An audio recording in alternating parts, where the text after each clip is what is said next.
नमस्कार मित्रांनो, तुमचं आपल्या योगेश यूट्यूब ब्लॉगमध्ये स्वागत आहे।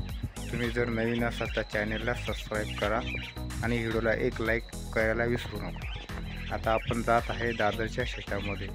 दादरची लाणी वगैरे कशी कामं असतात शेताची आम्ही तुम्हाला व्हिडिओच्या माध्यमातून दाखवणार आहे।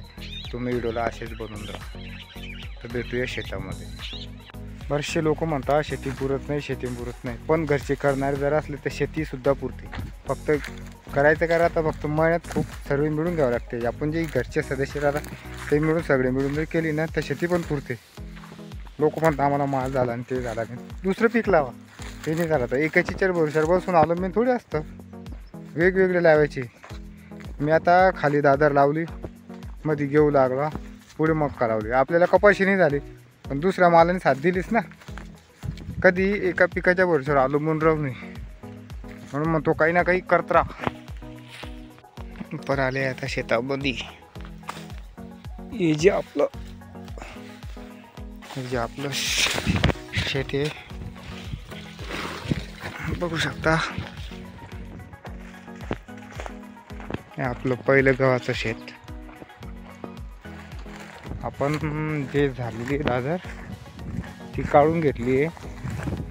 जे समजा हिरवी काही कंस राहिलेले असे कंस राहिलेले ते आपण राहू दिले, जे असे झालेले ते आपण काढून घेते।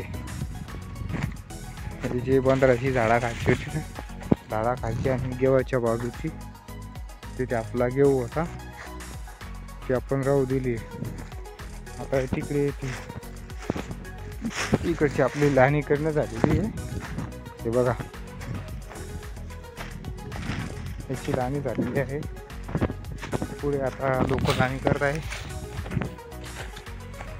बघ त्या व्हिडिओला तुम्ही असेच बनवून राहा।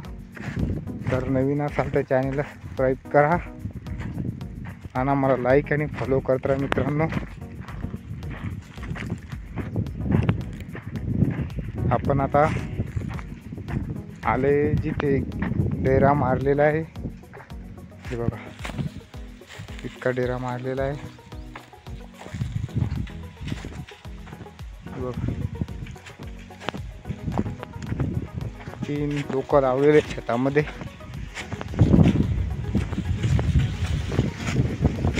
हवा पण खूप छान आहे, ऊन पण छान आहे। हे बघा इकडे लाणी करणे चालू आहे ना, पहा हे लाणी करणं चालू आहे।